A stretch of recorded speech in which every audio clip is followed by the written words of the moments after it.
ഞാനും കൂട്ടുകാരിയും കൂടി ഇന്ന് ഷഷ്ടിക്ക് പോയി കേട്ടോ. കുറച്ച് പൂവൊക്കെ ഉണ്ടായിരുന്നു വീട്ടിൽ, അതൊക്കെ പറിച്ചൊരു കവറിലൊക്കെ ഇട്ട് അതെല്ലാം എടുത്തുകൊണ്ടാണ് പോയത്. പോകുമ്പോഴൊന്നും മഴ ഉണ്ടായിരുന്നില്ല, ഇറങ്ങിക്കഴിഞ്ഞപ്പോൾ ഭയങ്കര മഴയായിരുന്നു. എന്തായാലും കുടയൊക്കെ എടുത്തിട്ടുണ്ടായിരുന്നു, നനഞ്ഞ് പിഴിഞ്ഞ് ഭയങ്കര തിരക്കായിരുന്നു എല്ലാവരും കുടയൊക്കെയായിട്ട്. വീഡിയോ ഒന്നും നേരെ എടുക്കാൻ പറ്റിയില്ല. അവിടെ ചെന്നപ്പോഴൊരു കൂട്ടുകാരെ കണ്ടുമുട്ടി.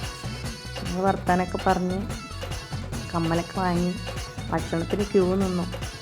ഭയങ്കര തിരക്കെന്ന് പറഞ്ഞാൽ നാരങ്ങാച്ചാറ്, എരിശ്ശേരി, ഉപ്പേരി, സാമ്പാർ, പായസം, പാൽപ്പായസമായിരുന്നു. അങ്ങനെ നല്ല രസമൊക്കെ ഉണ്ടായിരുന്നു. എന്തായാലും സദ്യ കഴിച്ചു. എവിടെയൊക്കെ നനഞ്ഞു വീഞ്ഞൊക്കെ ഇരുന്നു, പെരുമഴ.